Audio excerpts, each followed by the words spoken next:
ਸਤਿ ਸ਼੍ਰੀ ਅਕਾਲ ਜੀ, news Asia Punjabi ਦੇਖ ਰਹੇ ਹੋ ਤੁਸੀਂ ਤੇ ਮੈਂ ਹਾਂ ਕੁਲਵੰਤ ਸਿੰਘ। ਸਿਹਤ ਮਾਮਲਿਆਂ ਨੂੰ ਲੈ ਕੇ ਅੱਜ ਇੱਕ ਅਜਿਹੇ ਮਹਿਮਾਨ ਨੂੰ ਤੁਹਾਡੇ ਰੂਬਰੂ ਕਰਨ ਜਾ ਰਹੇ ਹਾਂ, ਜਿਨ੍ਹਾਂ ਨੂੰ ਪਿਛਲੇ ਲੰਬੇ ਸਮੇਂ ਤੋਂ, ਲੰਬਾ ਸਮਾਂ ਕਿੰਨਾ ਉਹ ਆਪਣੇ ਮੂੰਹ ਦੱਸਣਗੇ, ਪਿਛਲੇ ਲੰਬੇ ਸਮੇਂ ਤੋਂ 1 ਦਹਾਕੇ ਤੋਂ ਵੱਧ ਸਮੇਂ ਤੋਂ ਇਹਨਾਂ ਨੂੰ ਨੀਂਦ ਨਾ ਆਉਣ ਦੀ ਸਮੱਸਿਆ ਸੀ, ਜਿਹਦੀ ਵਜ੍ਹਾ ਦੇ ਨਾਲ ਇਹਨਾਂ ਦੇ ਸਰੀਰ ਦੇ ਵਿੱਚ ਹੋਰ ਵੱਖਰੇ-ਵੱਖਰੇ ਵਿਕਾਰ ਪੈਦਾ ਹੋਣੇ ਸ਼ੁਰੂ ਹੋ ਗਏ। ਕਿੱਦਾਂ-ਕਿੱਦਾਂ ਇਹਨਾਂ ਨੇ ਇਲਾਜ ਕਰਾਏ, ਕਿੱਥੋਂ-ਕਿੱਥੋਂ ਇਲਾਜ ਕਰਵਾਏ, ਕਿੱਦਾਂ ਇਹ ਦਵਾਈਆਂ ਦੇ ਚੱਕਰ ਦੇ ਵਿੱਚ ਪਏ ਰਹੇ ਤੇ ਉਸ ਤੋਂ ਬਾਅਦ ਕਿਸ ਤਰ੍ਹਾਂ ਬਿਨਾਂ ਦਵਾਈ ਤੋਂ ਹੀ ਇਹਨਾਂ ਦਾ ਇਲਾਜ ਹੋਇਆ, ਆਪਾਂ ਇਹਨਾਂ ਦੇ ਮੂੰਹ ਤੋਂ ਜਾਣਦੇ ਹਾਂ। आपका बहुत-बहुत स्वागत है सुजाता जी न्यूज़ एशिया पंजाबी पे। धन्यवाद जी। सुजाता जी, आपने मुझे ऑफ द कैमरा बताया कि आपको एक बड़ी समस्या आ गई थी नींद ना आने की। थोड़ा-सा हाँ, पहले अपना आप प्रोफ़ाइल बताएँगे कि आप कहाँ की रहने वाली हैं? क्या करती हैं? फैमिली में कौन-कौन है? ताकि हमारे दर्शकों को ये पता चले कि जिनकी हम केस हिस्ट्री सुनने वाले हैं, उनका प्रोफ़ाइल क्या है? हाँ जी। मैं अभी नई दिल्ली में रहती हूँ और वैसे मैं पुणे महाराष्ट्र से हूँ। मैं जी, यहाँ पे अपने पति और बेटे के साथ रहती हूँ और मैं काउंसलर का काम करती थी। मेरे पति की खुद का बिज़नेस है और बेटा बेटा स्कूल में है। तो चलिए। ये मेरे बेटे होने के पहले की कहानी है मेरी, जो भी आप बता रहे हो। जी, जी, तो जी। 2006 में मुझे अचानक से 2:30 बजे एक एक दिन नींद खुल गई मेरी, उसके बाद मुझे नींद नहीं आई। तो मुझे लगा ऐसे ही कुछ हुआ होगा। तो पर ये मुझे होता गया। एवरीडे रोज़ का ये होने लगा मेरे साथ कि रोज़ 2:30 बजे उठना और उसके बाद नींद नहीं आना। हुँ, हुँ। मुझे पता नहीं चल रहा था कि ये क्यों हो रहा है। तो बहुत सारे उपाय किए मैंने कि क्या हो सकता है, कैसे हो सकता है, इसको कैसे हैंडल किया जा सकता है। पर जी। कुछ समझ नहीं आया और वो ये जो मेरा विकार है, ये बढ़ता चला गया।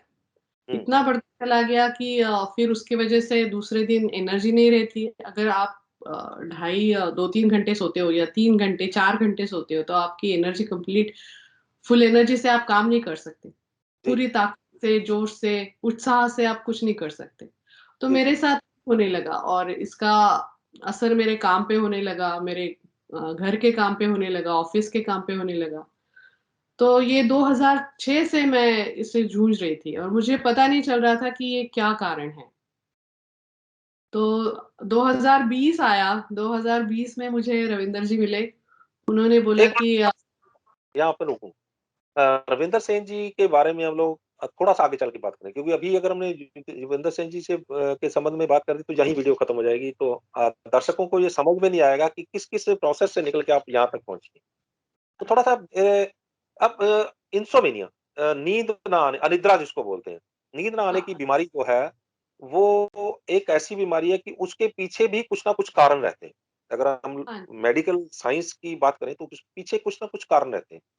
हाँ जी। उनमें से 1-2 कारण की अगर मैं बात करूँ तो उसके पीछे डिप्रेशन भी आ जाता है, उसके पीछे कुछ ऐसी घटनाएँ भी आ जाती हैं जिसकी वजह से हमें वो दिमाग में स्ट्रक कर जाती हैं, या कुछ डर होता है दिमाग में, कुछ ऐसा।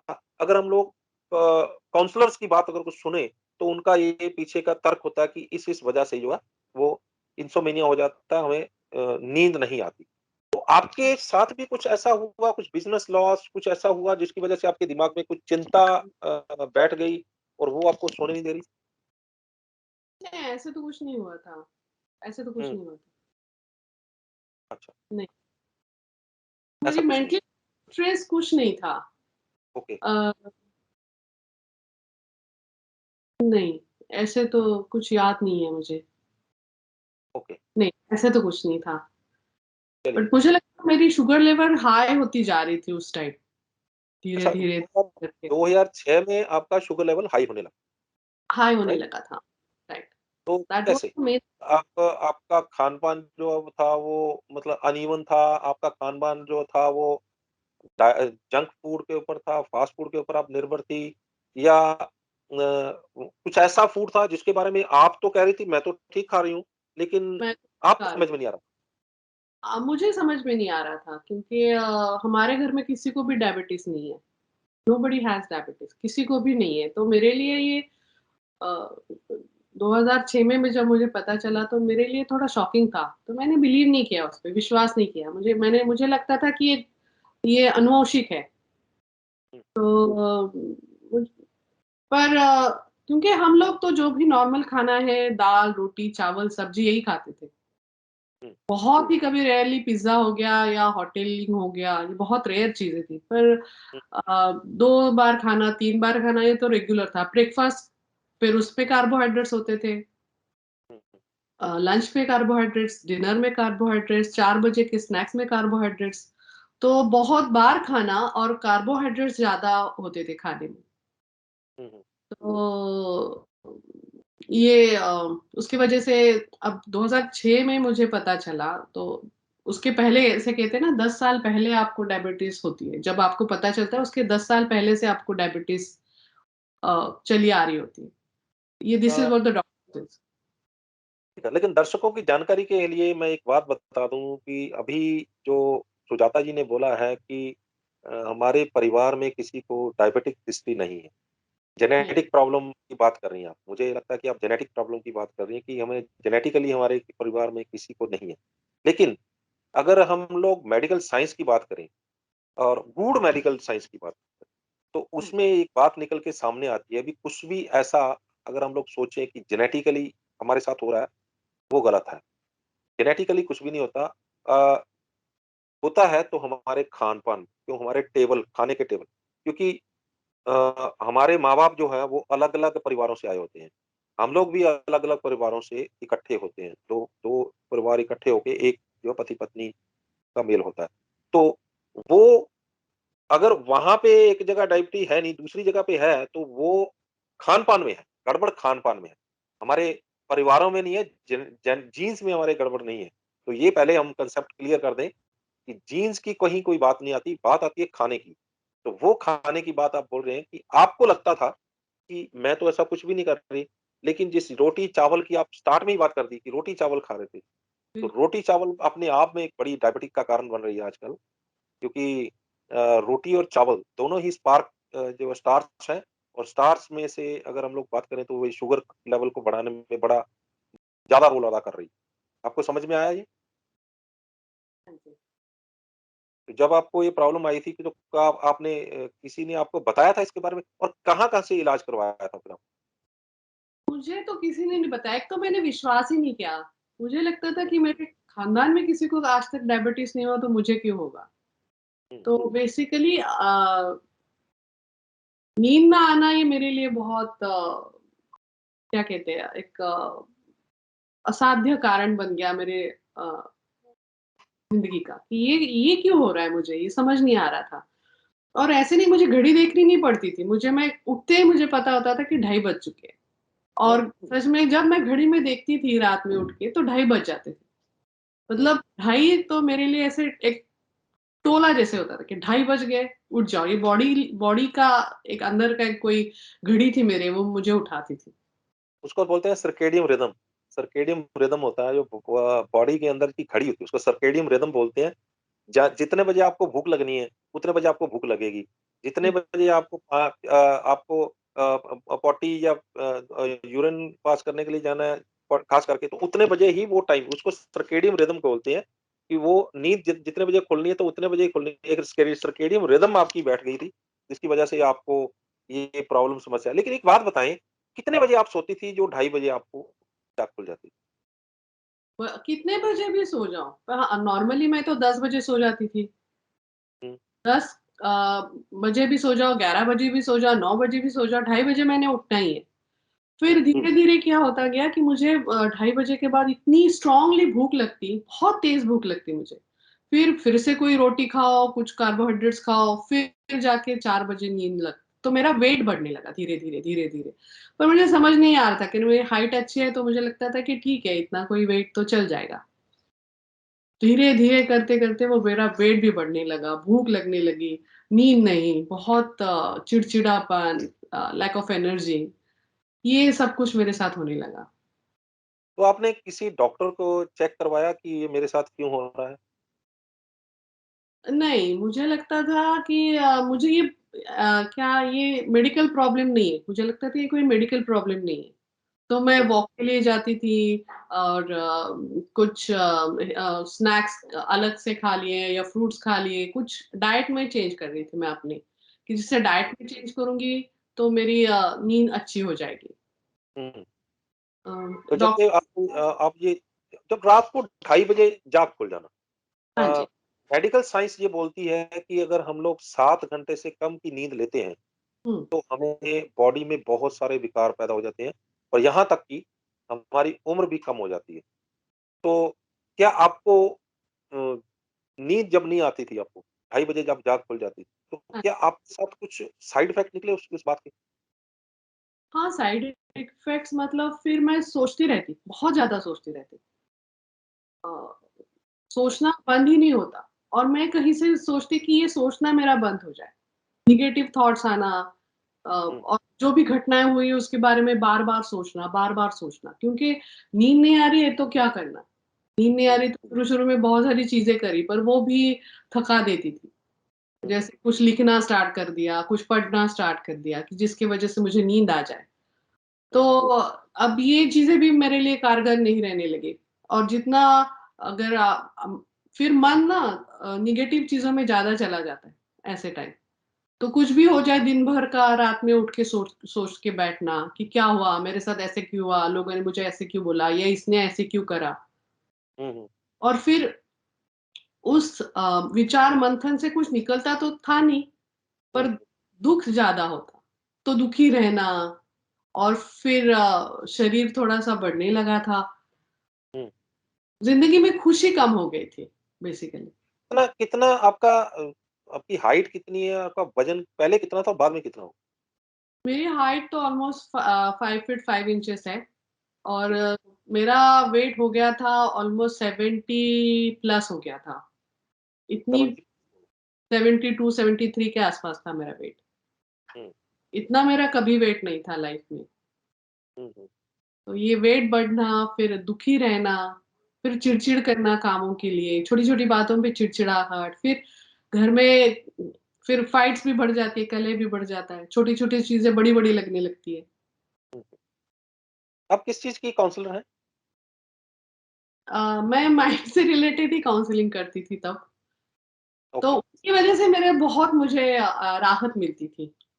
जो क्या भी आपको लगता है कि जो नेगेटिविटी आप अपने क्लाइंट्स से पूछकर सुनती थी, वो नेगेटिविटी आपको भी परेशान कर गई? अ, नहीं, नहीं, क्लाइंट की नहीं, कभी नहीं। हुँ, हुँ। एक्चुअली 2008 में मैंने फिर बेटा होने के बाद सब बंद कर दिया काउंसलिंग क्योंकि घर में और कोई था नहीं, तो हुँ, मैं और बेटा और पति तीनों ही थे। हुँ, हुँ। जब ये आपको ऐसा हो रहा था, हाँ, तो अ, मतलब क्या काम पे कैसा असर पड़ा? आपके काम पे, आपके परिवार के ऊपर कैसा असर पड़ा इस चीज़ अच्छा दोनों चीज़ों के बारे में बताती हूँ। काम पे असर ये होने लगा कि देखो आप काउंसलिंग कर रहे हो तो आप किसी की सुन रहे हो, हर टाइम किसी की सुन रहे हो आप, है ना? का? तो दूसरों का सुनना कई बार मुझे काउंसलिंग करते वक़्त नींद आ जाती थी, कि मुझे बहुत नींद आती थी। मैं सुन भी रही हूँ पर मेरी बॉडी कह रही है कि नहीं अब सो जाओ। हुँ, तो जब सोने के लिए मुझे वक़्त चाहिए था और जगह चाहिए थी, तो वो मुझे मिली नहीं।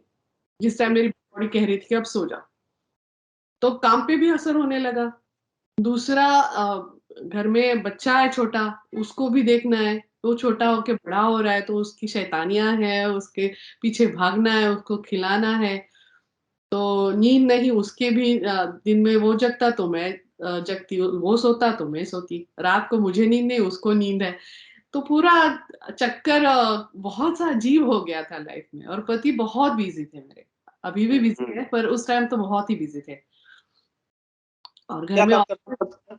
आपके हमारा खुद का सॉफ्टवेयर का बिज़नेस है। सॉफ्टवेयर कंपनी हमारी, हमारे पास ऑलमोस्ट 22 इंजीनियर्स हैं, सॉफ्टवेयर इंजीनियर्स हैं। तो अ, उस कारण वो भी बहुत बिज़ी रहते थे। हुँ, अ, टाइम ही नहीं मिलता था। हुँ। टाइम ना मिलने की वजह से आपको आपके प्रोफ़ेशन के ऊपर, आपके ऊपर, आपके परिवार के ऊपर जो है वो काफ़ी असर पड़ा क्योंकि अगर समय मिले तो एक-दूसरे से बात करके अपनी बात जो है मन की बात निकाली जा सकती है। आपकी प्रॉब्लम जो है वो एक-दूसरे से हल की जा सकती है। कहीं न कहीं जो ये चीज़ें हैं वो आपको अंदर जो है वो खालीपन-सा चल रहा था कि कहीं कैसे इस बात को बाहर निकालूँ।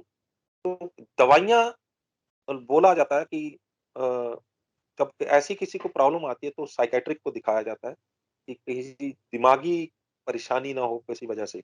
तो किसी साइकियाट्रिस्ट से भी आपने बात की थी? नहीं, मैं साइकियाट्रिस्ट और साइकोलॉजी पे बिल्कुल विश्वास नहीं करती। साइकियाट्रिस्ट और दवाइयों पे तो बिल्कुल ही विश्वास नहीं है मेरा। उस हुँ, कारण मैं कभी नहीं गई, किसी भी साइकियाट्रिस्ट के पास नहीं गई, नेवर, साइकियाट्रिस्ट के पास आप नहीं गई। बिल्कुल। ना आपने कोई दवाई खाई, ना आपने कोई साइकियाट्रिस्ट के पास गई, लेकिन आपने 2006 से लेके 2020 यानी 14 साल हाँ जी, अ, बिना नींद के काट दी। हाँ जी। तो क्या उस वक़्त जब आप ढाई बज गए, आप उठ गई, तो वो ढाई बजे से लेकर सुबह तक क्या क्या चलता था? दिमाग में क्या चलता था? जो मैंने आपको बताया वही नेगेटिव थॉट्स चलते थे। बहुत ही इसने मेरे साथ ऐसे क्यों करा, उसने मेरे साथ ऐसे क्यों करा और कैसे करूँ, किस इस चीज़ से मैं कैसे बाहर आऊँ? मुझे मेरे साथ ये क्यों हो रहा है? मैंने नेट पे भी बहुत सारा पढ़ा था कि क्यों हो रहा है, क्या हो रहा है, कैसे हो रहा है? इससे मैं कैसे राहत पा सकती हूँ? तो मैं वो भी उपाय कर लेती थी, वॉक करना या बिल्कुल भी 7 6-7 के बाद पानी नहीं पीना, ये वो बहुत सारी चीज़ें मैं करके देख लेती थी। थोड़ी बहुत तो अ, कारगर रही चीज़ें, बट उसका असर ज़्यादा देर तक नहीं रहा। हुँ। तो फिर जब आपके साथ ये ऐसा हो रहा था तो आपको आपके जैसे आपके पति, परिवार का कितना साथ कैसे रहा? मतलब जैसे होता है ना कि जब इस तरह की सिचुएशन में होते हैं तो परिवार का आपका साथ देता है। कैसे रहा परिवार में माहौल कैसा रहा? परिवार में माहौल तो अच्छा ही था। मेरे पति बहुत ही समझदार और बहुत ही कोऑपरेटिव है। उन्होंने बहुत मेरी हेल्प करी। वो बार-बार मैं उठती तो वो भी उठ जाते मेरे साथ। कई बार वो मुझे हेल्प करते सोने के लिए, कुछ स्टोरी सुनाते, कुछ दिन में कुछ अच्छा हुआ वो बताते, फिर अच्छे-अच्छे थॉट्स देते कि हुँ, जिसकी वज़ह से मैं सो जाऊँ। हुँ। उन्होंने बहुत मेरी सपोर्ट की, बहुत ही सपोर्ट की। अच्छा किसी ने ऐसा तो नहीं बोल दिया कि आपके ऊपर किसी ने भूत छोड़ दिया है, बाबा के पास जाओ आप? नहीं, नहीं, ऐसे नहीं, ऐसे हैं? तो कभी किसी ने नहीं बोला। क्योंकि ऐसा होता है ना, अक्सर होता है ना, जो मिलने के लिए बुलाते होते हैं, "अरे नहीं यार, इसको तो कोई कसर हो गई है, इसको तो भूत चिम्बड़ गया है।" ऐसा कुछ हो जाता है? नहीं, नहीं, ऐसे तो नहीं, कभी नहीं, किसी ने नहीं बोला। मेरी सहेलियाँ मुझे कहती कि श्वेता हम क्या करें कि जिसकी वज़ह से तुम्हारी नींद ठीक हो जाए? तो हुँ, हम सोने से पहले थोड़ा-सा एक वॉक कर लेते, सहेलियों सहेलियों के साथ मैंने वॉक कर लिया, कभी पति फ्री है तो उनके साथ वॉक कर लिया। तो थोड़ा अच्छा लगता था, दिमाग के थॉट्स थोड़े विचार जो है वो थोड़े कम हो जाते, बुरे विचार। हुँ, हुँ, अ, फिर क्या होता था भूख लगती थी रात में बहुत ज़्यादा, तेज़ भूख लगती थी, तो मैं खा लेती थी। तो खाने के बाद मुझे 4 सवा 4 बजे नींद आती, फिर 6 बजे फिर से उठना 6 साढ़े 6 क्योंकि घर के काम, इनको ऑफ़िस जाना, उनका टिफ़िन बनाना, ब्रेकफ़ास्ट बनाना, बच्चे को देखना। तो पर मुझे फिर ऐसा होने लगा कि चलो ठीक है खाने के बाद 4 साढ़े 4 के बाद नींद तो आती है, 5 के बाद नींद तो आती है। तो ये चलता रहा हमारा सिलसिला बहुत दिनों तक। और रात को जब नींद खुल जाती थी आपकी, तो आप वो क्या खाती थी? क्योंकि आपने डायबिटीज़ की भी बात की है। हाँ, पर मैं तो मानती नहीं थी ना कि मुझे डायबिटीज़ है, क्योंकि मुझे नहीं लगता था कि मुझे डायबिटीज़ है। तो क्या खाती क्या थी जब रात को स्नैक्स खाती थी, स्नैक्स कुछ ऐसा? खाती, कभी रोटी खा लेती, कभी चावल बचे तो चावल खा लेती, कभी कुछ फ्रूट्स खा लेती, कभी दूध पी लेती, हुँ, ये होता था। अच्छा तो अभी आपके साथ ये जब हुआ, तो उसके बाद मतलब रविंदर सेन जी के साथ फिर कैसे संपर्क हुआ आपका? हम एक ऑर्गेनाइज़ेशन में मिले थे, मैं और रविंदर जी। तो उन्होंने मुझे बताया था कि मैं हेल्थ कोचिंग करता हूँ, मैं डाइट हुँ, कोचिंग करता हूँ। तो हुँ, मैंने सुन के मैंने बोला हाँ ठीक है, अच्छी बात है। हुँ, तो फिर 1-2 फ्रेंड्स भी मिले मुझे, वो भी कहने लगे कि मैं ना रविंदर से कोचिंग लेती हूँ और मुझे हुँ, अच्छा लगने लगा है। पर हुँ, मुझे पता नहीं था कि मेरी डाइट की वज़ह से ये सारे प्रॉब्लम्स हो रहे हैं। हुँ, हुँ। तो फिर एक बार रविंदर से मेरी बात हुई, तो मैंने उसको बोला कि ना मुझे बहुत नींद की प्रॉब्लम है, मैं क्या करूँ? कैसे करूँ कि मुझे नींद अच्छे से आ जाए? हुँ, फिर उसने बोला कि आपको मेरे साथ मैं एक आपको डाइट प्रोग्राम बना के दे देता हूँ, आप उसको फ़ॉलो करो, देखते हैं कैसे होता है। उसने मुझे मेरा इंटरव्यू लिया, पूरा सुना मुझे क्या हो रहा है, कैसे हो रहा है। हुँ, फिर उसके बाद मैंने उसका डाइट प्रोग्राम स्टार्ट कर दिया। क्योंकि लॉकडाउन था, दूसरा करने के लिए कुछ था भी नहीं और मुझे जी। मुझे लगा चलो ये करके देख लेती हूँ जिससे मेरी नींद ठीक हो जाए। कहीं से मुझे अच्छी नींद चाहिए थी। हुँ, फिर मैंने जैसे प्रोग्राम स्टार्ट किया, 2 महीने का प्रोग्राम था, तो 2 महीने से और थोड़ा मेरा एक्सटेंड हो गया, लंबा हो गया थोड़ा। हुँ, तो पर मुझे थोड़े-थोड़े रिज़ल्ट्स दिखने लगे थे, हुँ। रविंद्र के कैसे साथ। कैसे रिज़ल्ट मतलब कितनी देर में रिज़ल्ट मिलने शुरू हुए? 2 ढाई महीने के बाद मुझे रिज़ल्ट्स दिखना स्टार्ट हो गए थे। मेरी नींद ठीक होने लगी थी, धीरे-धीरे, धीरे-धीरे करके और बेसिकली आपको ना बहुत भूख लगती है ऐसे में, बहुत भूख हुँ, लगती है। आपको हर टाइम कुछ ना कुछ खाने के लिए चाहिए। हुँ, हुँ, और ऐसे कुछ जो आपको भूख लगती है कि मुझे ये भी खाना है, मुझे खाना है, मुझे खाना है, तो आपको हर टाइम आपका फ़ोकस जो है, ध्यान जो है वो खाने पे ही रहता है। हुँ, कोई भी कुछ भी दे आप खा लेते हो। तो हुँ, आपकी ना एक आदत सी बन जाती है खाना खाना। हुँ, तो हुँ, बेसिकली जब मैंने रविंदर के साथ ये प्रोग्राम स्टार्ट किया, तो मेरी खाने की आदत थोड़ी-थोड़ी कम होती गई। मेरा हुँ, खाने पे निर्भर होना कम होता गया हुँ, और जितना खाना कम और हुँ। कार्बोहाइड्रेट्स नहीं, स्टार्च नहीं, उतनी मेरी अ, नींद ठीक होती गई। अब तो मैं आराम से सो लेती हूँ, अब तो मुझे कोई प्रॉब्लम नहीं, नींद की भी कोई प्रॉब्लम नहीं है। ये बताएँ कि जब आपको ये प्रोग्राम स्टार्ट किया, हाँ तो जी। क्या आपने क्या आपको छुड़वा दिया, जिसकी वजह से आपको जो जी नींद जो है सही होने लगी? बेसिकली कार्बोहाइड्रेट्स मैंने चावल बंद कर दिए, रोटी बंद की, जो चावल मुझे बहुत प्यारे थे। रोटी हुँ, से भी ज़्यादा मुझे चावल प्यारे थे। पर मैंने चावल बंद कर दिए, रोटी बंद कर दी और हुँ, हमारे में जैसे हम महाराष्ट्रियन में हमारे पोहा, सूजी और पाव भाजी, वड़ा पाव, इडली ये सब खाने की वाली जो चीज़ें होती हैं, वो सारी बंद कर दी मैंने। तो एक बार लगा नहीं आपको भी ये क्या नीरस सी ज़िंदगी हो गई?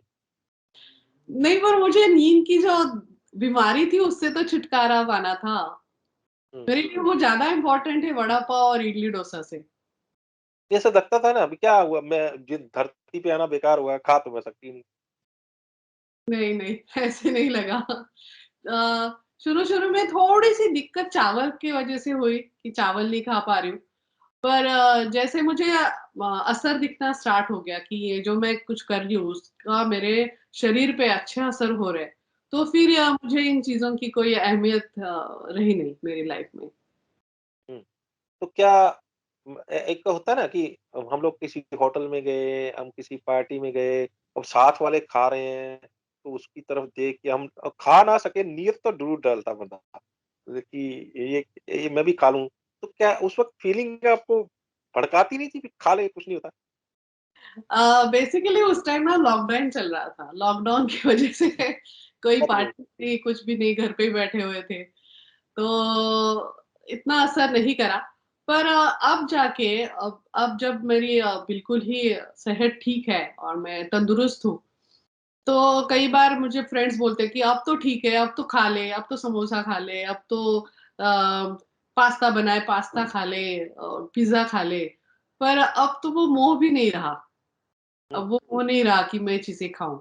मुझे पता है उसका असर क्या होगा मेरे शरीर पे, तो उस कारण नहीं मन ही नहीं करता अब। मन भागता नहीं अभी चावल की तरफ नहीं भागता मन? नहीं, नहीं बिल्कुल नहीं, हुँ, बिल्कुल नहीं। मेरे घर में चावल बनते हैं, मेरे बेटे के लिए चावल बनते हैं, मेरे बेटे के लिए रोटी बनती है, उसके लिए पाव भाजी बनती है, उसके लिए सब कुछ बनता है। पर मैंने नहीं खाया कभी 2 साल हो गए मैंने नहीं खाया। आपको नहीं लगता कि जो चावल आपको खराब कर रहे थे, जो चीज़ें आपको खराब कर रही थी, वो आपके पति और आपके बेटे के लिए भी ठीक नहीं? हाँ, उनके लिए भी ठीक नहीं है, बिल्कुल। पति मेरे मेरे जैसे ही डाइट फ़ॉलो करते हैं। गुड। अभी बेटे के लिए चल रहा है, वो उसका डिसीज़न है, फ़ॉलो क्या क्या करना है, कैसे करना है, उसको पता है क्या क्या हुँ, चीज़ें हैं, क्या असर करती है शरीर पे। वही। इसको बोलते हैं कि experience makes a man perfect. तो जब उनको एक्सपीरियंस होगा तो हाँ, वो भी फॉलो करेंगे, ठीक है। बिल्कुल। तो एक ब जब ये आपने डाइट प्रोग्राम फॉलो करना शुरू किया, कितने हाँ दिन जी। बाद कितने दिन बाद आपको लगा कि अब मुझे कुछ फ़र्क है? अम, 2 ढाई महीने के बाद या कम से कम कह लो आप 3 महीने के बाद तो मुझे नींद अच्छे से आना स्टार्ट हो गया था। नहीं, अच्छे से तो आना स्टार्ट हो गया था। हाँ लेकिन जी। कब लगा कि अब फ़र्क है? क्योंकि जब तक बॉडी में कुछ फ़र्क नहीं नज़र आता, तब तक बंदा डिसहार्टेंड हो जाता है। वो बोलता है यार फ़र्क तो मुझे पड़ नहीं रहा, क्या फ़ायदा मेरे को? मैंने इतनी चीज़ें भी छोड़ दी हैं मैंने। तो ये तो बंदा इंस्टेंट रिज़ल्ट सोचता है कि मुझे 15 दिन में, 20 दिन में मुझे रिज़ल्ट मिले। क्या आपको 15-20 दिन में कुछ फ़र्क नज़र आने लगा?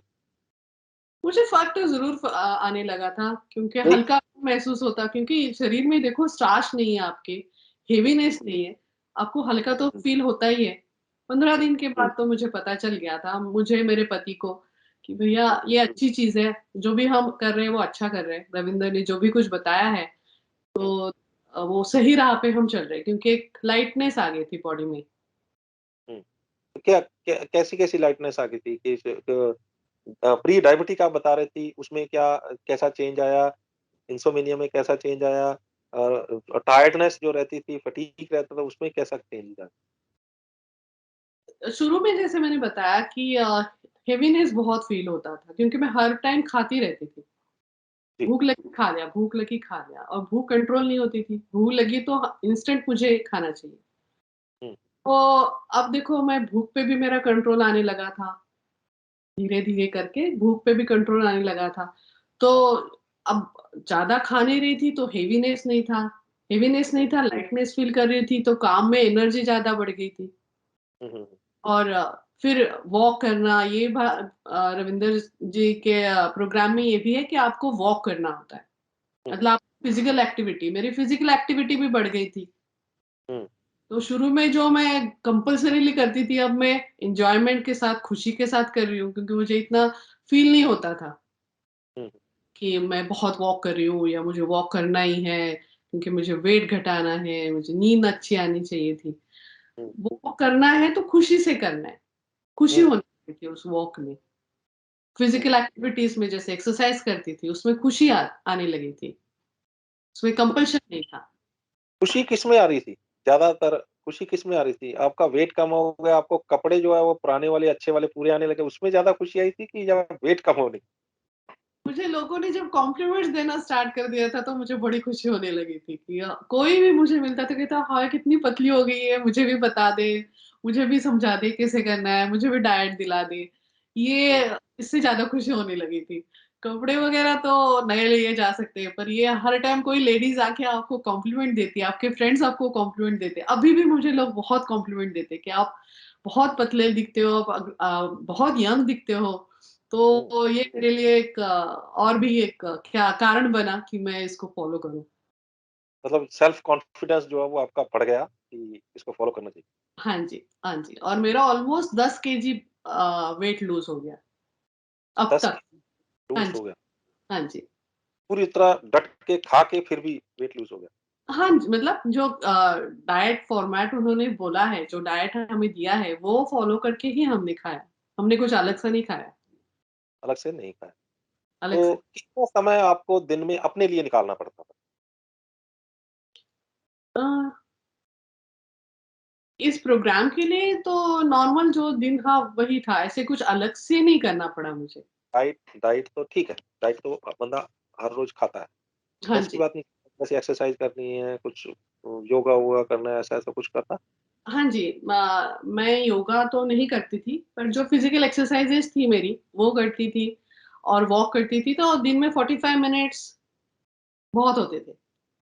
मतलब 45 से 1 घंटा अगर निकालता है बंदा और अपना हाँ, डाइट ठीक कर लेता है, तो बट नेचुरल है कि ये ठीक हो जाता है। तो आपको देखकर आपने बोला कि आपकी फ्रेंड्स जो है वो आपको कॉम्प्लीमेंट्स देती हाँ कि जी, आप बहुत लगने लगी हैं, आप पतली दिख रही हैं, आप हाँ, यंग नज़र तो वो जो बोलती थी, तो उनका ये कहना होता था आपको कि हमें भी बताओ हम कैसे थे? तो हाँ, हाँ। क्या ये बात बॉडी टू बॉडी वेयर नहीं करती? जैसे आपकी बॉडी के ऊपर जो चीज़ें लागू हुई, जो प्रोग्राम लागू हुआ उसके ऊपर वो अलग से असर करेगा, दूसरे की अलग तरह से असर करेगा, तीसरे की अलग से करेगा? अ, वो तो रविंदर जी डिसाइड करते हैं, क्योंकि मैं तो सिर्फ बताती हूँ कि आप मैंने ये खाया, मैंने ये करा। तो बॉडी का जो भी हर एक का अपना अपना सिस्टम है। वो रविंदर जी एक्सपर्ट है उसमें, बहुत एक्सपर्ट है, उनको पता है कि किस बॉडी के लिए कौन सा डाइट सूट करता है, या क्या खाना चाहिए, क्या नहीं खाना चाहिए, क्या एक्सरसाइज करना चाहिए या नहीं करना चाहिए। तो यही है बस। He is the expert, he is the person. यही वो एक इंसान है जिसने हमें अच्छे से गाइड करा और इस रास्ते पे ले आए। तो आप तो अभी अपने वो प्रोग्राम फ़ॉलो करके आप बिल्कुल तंदुरुस्त हो गई हैं, आप प्री डायबिटिक्स से सिस्टम से भी बाहर आ गई हैं, आप इंसोम्निया से भी आपने छुटकारा ले लिया, आपकी बॉडी में एनर्जी लेवल भी बढ़ गया है, कॉन्फिडेंस भी बढ़ गया है, खुशी भी आपके चेहरे के ऊपर से नज़र आ रही है। तो ये सारी चीज़ें जब आपको हो गई, तो हाँ, मुझे लगता है कि आपको बहुत सारे लोग जो हैं, हज़ारों लोग आपको देख रहे हैं, हाँ जी। तो क्या कहना चाहेंगी? उनको क्या कहना चाहेंगी? मैं यही कहना चाहूंगी कि देखो, डाइट तो बहुत सारे लोग बताते हैं आपको कि ये खाओ, ये नहीं खाओ, इतने बजे खाओ, इतना मत खाओ ये। पर जो रविंदर जी का डाइट है, आप उसको फॉलो करते हो, तो आपको क्या हेल्दी है और क्या अनहेल्दी है, जो आपके शरीर के लिए क्या अच्छा है, क्या शरीर के लिए क्या बुरा है, शरीर के लिए क्या, आपको सेहत के लिए क्या असर करेगा अच्छा, वो आपको पता चलता है। बाकी के डाइट्स आपको दोबारा वही वही वही वही आपको कम ज्यादा करके बताते हैं। उससे इतना आपको लंबा असर नहीं करेगा। अब देखो, मैं 2020 से लेकर अब 2022 आ गया और मैं अभी भी प्रोग्राम फॉलो करती हूँ, अभी भी मैं वही चीजें खाती हूँ जो उन्होंने बताई है। और उसमें मुझे कोई घाटा नहीं हो रहा, फायदा ही है, नुकसान कुछ नहीं है मेरा। उल्टा और लोग मुझे जानने लगे, और मुझे कॉम्प्लीमेंट्स मिलने लगे हैं। मेरा प्रोफाइल देख के भी लोग मुझे कहते हैं कि इतना आपने वेट लूज किया, आप इतने यंग दिख रहे हो, उसके पीछे का क्या कारण है। तो मुझे नहीं लगता कोई डाइट फॉर्मेट जो है वो इतने लंबे असर तक आपको, आपका साथ दे, आपको सेहतमंद रखे। अच्छा, मैं आपकी ऐज पूछने की गुस्ताखी कर सकता हूँ?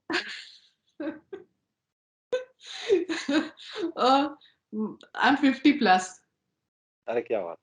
तो वो ये मैं इसलिए गुस्ताखी कर रहा पूछ रहा बोल रहा था कि आपको देखने वाला ये नहीं कहेगा कि आप 50 प्लस हैं, तो अगर आप बता देंगी तो आपको लगेगा मुझे नहीं बताना चाहिए था। सही में। और ये लोगों के लिए मैंने बताया है कि देखो, इस एज में भी आप कर सकते हो, ऐसे कोई नहीं है। आपकी हेल्थ, आपका शरीर आपके हाथ में है। अगर आपको सही गाइडेंस मिल जाती है तो आप कहाँ के कहाँ पहुंच जाते हो। बहुत धन्यवाद और मुझे लगता है कि आपने जो एक माइलस्टोन दिखाया है लोगों को, स्थापित किया है कि अगर इंसान चाहे तो बड़ी से बड़ी मुसीबत से छुटकारा ले सकता है, बिना दवाइयों के ले सकता है। दवाइयों तो उल्टा जो है वो बीमार करती हैं आदमी को। अगर एक दवाई खाई उसके 4 साइड इफ़ेक्ट निकल आते हैं। तो हाँ, आपने सही रास्ता चुना, रविंद्र सेन जी की कोचिंग ली, तो उसकी बिल्कुल। वजह से आप आज तंदुरुस्त भी हैं, यंग भी पहले से हो गए, खुशी भी आपके चेहरे पे ऊपर आ चुकी है, परिवार भी आपका खुश है। तो बिल्कुल। आपको मैं ये कहना चाहूँगा कि wish you all the best for your future और आपका बहुत-बहुत धन्यवाद जो आपने अपना समय निकाल कर हमारे दर्शकों के लिए अपना जो तजुर्बा है वो साझा किया। आपका बहुत-बहुत धन्यवाद। धन्यवाद जी। आपके साथ बातचीत करके बहुत अच्छा लगा। धन्यवाद। थैंक धन्यवाਦ। ਸੋ ਇਹ ਸਨ ਸੁਜਾਤਾ ਜੀ। ਤੁਸੀਂ ਦੇਖਿਆ ਵੀ ਕਿਸ ਤਰੀਕੇ ਦੇ ਨਾਲ ਇੱਕ ਦੇਖਣ ਨੂੰ ਛੋਟੀ ਜਿਹੀ ਗੱਲ ਲੱਗਦੀ ਹੈ ਕਿ ਕੀ ਹੋ ਗਿਆ ਨੀਂਦ ਨਹੀਂ ਆਈ। ਬਟ ਨੀਂਦ ਨਾ ਆਉਣਾ ਜੇਕਰ ਤੁਸੀਂ ਐਕਸਪਰਟ ਡਾਕਟਰਸ ਦੇ ਨਾਲ ਗੱਲ ਕਰੋ ਤਾਂ ਉਹਨਾਂ ਦਾ ਇਹ ਕਹਿਣਾ ਹੁੰਦਾ ਹੈ ਕਿ ਅ ਕੁਛ ਘੰਟੇ ਦੀ ਨੀਂਦ ਜੇਕਰ ਤੁਸੀਂ ਮਿਸ ਕਰਦੇ ਹੋ ਤਾਂ ਤੁਹਾਡੀ ਉਨੀ ਉਮਰ ਜਿਹੜੀ ਹੈ ਉਹ ਘੱਟ ਜਾਂਦੀ ਹੈ। ਉਮਰ ਘੱਟਦੀ ਹੈ, ਬਾਡੀ ਦੇ ਵਿੱਚ ਹੋਰ ਵਿਕਾਰ ਆਉਂਦੇ ਨੇ, ਇਹਨਾਂ ਨੂੰ ਵੀ ਆਏ। ਜਿਸ ਤਰ੍ਹਾਂ ਤੁਸੀਂ ਦੇਖਿਆ ਵੀ ਇਹਨਾਂ ਨੂੰ ਥਕਾਵਟ ਰਹਿੰਦੀ ਸੀ, ਇਹਨਾਂ ਦੇ ਕਲਾਇੰਟ ਜਿਹੜੇ ਸੀ ਜਦੋਂ ਉਹਨਾਂ ਨਾਲ ਗੱਲ ਕਰਦੇ ਸੀ ਤਾਂ ਇਹਨਾਂ ਨੂੰ ਉਸ ਟਾਈਮ ਨੀਂਦ ਆਉਣ ਲੱਗ ਜਾਂਦੀ ਸੀ। ਇਹਨਾਂ ਨੂੰ ਜਿਹੜੇ ਉਹ ਸ਼ੂਗਰ ਦੀ ਜਿਹੜੀ ਪ੍ਰੀ ਡਾਇਬੀਟਿਕ ਕਹਿ ਦਿੰਦੇ ਆ ਵੀ ਸ਼ੂਗਰ ਤੋਂ ਪਹਿਲਾਂ ਦੀ ਸਟੇਜ ਇਹਨਾਂ ਦੀ ਆ ਚੁੱਕੀ ਸੀ। ਹੋਰ ਬਹੁਤ ਸਾਰੀਆਂ ਇਹਨਾਂ ਨੂੰ ਪ੍ਰੋਬਲਮਸ ਆਉਣੀਆਂ ਸ਼ੁਰੂ ਹੋ ਗਈਆਂ ਸੀ, ਚਿੜਚਿੜਾਪਨ, ਲੜਾਈ ਝਗੜੇ, ਹੋਰ ਇਸ ਤਰ੍ਹਾਂ ਦੀਆਂ ਪ੍ਰੋਬਲਮ ਜਿਹੜੀਆਂ ਆਉਣ ਲੱਗ ਗਈਆਂ ਸੀਗੀਆਂ। ਨੈਗੇਟਿਵਿਟੀ ਜਿਹੜੀ ਆ ਉਹ ਬਹੁਤ ਜ਼ਿਆਦਾ ਭਰ ਗਈ ਸੀ। ਤੇ ਜਦੋਂ ਫਿਰ ਰਵਿੰਦਰ ਸਿੰਘ ਜੀ ਹੁਣਾਂ ਦੀ ਇਹਨਾਂ ਨੇ ਗਾਈਡੈਂਸ ਦੇ ਨਾਲ ਆਪਣੀ ਸਾਰਾ ਸਿਸਟਮ ਬਦਲਿਆ, ਪ੍ਰੋਗਰਾਮ ਲਿਆ ਉਹਨਾਂ ਤੋਂ, ਡਾਇਟ ਬਦਲੀ ਕੁਝ ਚੀਜ਼ਾਂ ਬਦਲਾਓ ਕੀਤਾ ਜ਼ਿੰਦਗੀ ਦੀ ਦਿਨਚਰਿਆ ਦੇ ਵਿੱਚ, ਤਾਂ ਫਿਰ ਉਹ ਤੁਸੀਂ ਦੇਖ ਸਕਦੇ ਹੋ ਕਿ ਅੱਜ 50 ਪਲੱਸ ਹੋ ਕੇ ਵੀ ਜਿਹੜੇ ਆ ਇਹ 40 ਦੇ ਵੀ ਨਹੀਂ ਲੱਗ ਰਹੇ। ਤੇ ਤੁਸੀਂ ਵੀ ਇਹ ਇਸ ਚੀਜ਼ ਨੂੰ ਫੋਲੋ ਕਰ ਸਕਦੇ ਹੋ। ਤੁਸੀਂ ਵੀ ਜੇਕਰ ਤੁਹਾਨੂੰ ਲੱਗਦਾ ਹੈ ਕਿ ਤੁਹਾਨੂੰ ਕੋਈ ਸਮੱਸਿਆ ਹੈਗੀ ਹੈ, ਤਾਂ ਤੁਸੀਂ ਜਿਸ ਤਰ੍ਹਾਂ ਸੁਜਾਤਾ ਜੀ ਨੇ ਕਿਹਾ ਹੈਗਾ ਕਿ ਰਵਿੰਦਰ ਸਿੰਘ ਜੀ ਇੱਕ ਅੱਛੀ ਕੋਚਿੰਗ ਦੇ ਰਹੇ ਨੇ, ਤੇ ਤੁਸੀਂ ਉਹਨਾਂ ਨਾਲ ਫੋਲੋ ਕਰਕੇ ਤੁਸੀਂ ਉਹਨਾਂ ਨਾਲ ਜੁੜ ਸਕਦੇ ਹੋ। ਤੇ ਨੰਬਰ ਸਕਰੀਨ ਦੇ ਉੱਤੇ ਚੱਲ ਰਿਹਾ, ਤੁਸੀਂ ਉਹਨਾਂ ਨਾਲ ਜਿਹੜਾ ਉਹ ਰਾਬਤਾ ਕਾਇਮ ਕਰ ਸਕਦੇ ਹੋ, ਤੇ ਤੁਹਾਨੂੰ ਵੀ ਜਿਹੜੀਆਂ ਉਹ ਅਲੱਗ-ਅਲੱਗ ਸਮੱਸਿਆਵਾਂ ਤੋਂ ਛੁਟਕਾਰਾ ਮਿਲ ਸਕਦਾ। ਉਮੀਦ ਕਰਦੇ ਹਾਂ ਕਿ ਇਹ ਵੀਡੀਓ ਤੁਹਾਨੂੰ ਪਸੰਦ ਆਈ ਹੋਵੇਗੀ।